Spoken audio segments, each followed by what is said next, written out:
The most proud I have been of my parents, starting with my mum. When she first came to Australia, she didn't know any English. She kept to herself. She was a really quiet woman, but now she speaks English so well that she even corrects me sometimes. She even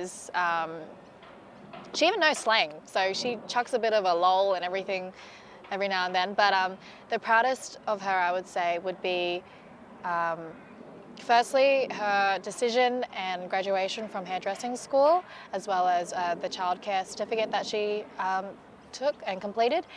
I was really proud of her of that because it required a lot for her to put herself out there and to go to a classroom where people speak English, and that's how she learned her English. The second thing is I was very proud of her for deciding to open up her own business, which is something that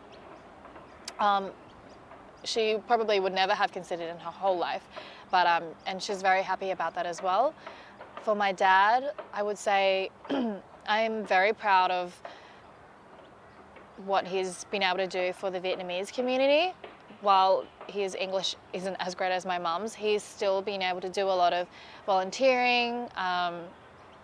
He visits people in the Vietnamese community very regularly and has built a lot of good friendships and relationships with them and everything. So that, and the final thing is I've recently gone traveling, and I went to Europe where they do speak English but not that much English. And when I went over there, as every Westerner does, they still, speak English, and because English prevails and you don't adapt to their language and systems or anything, you keep speaking English. And after a month over there, I got homesick, and so I went home.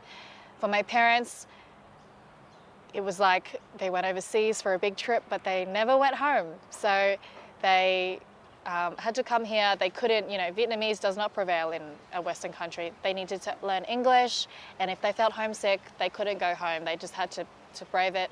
And I thank them so much for that, because without them, I wouldn't have the opportunity to even be here giving this interview.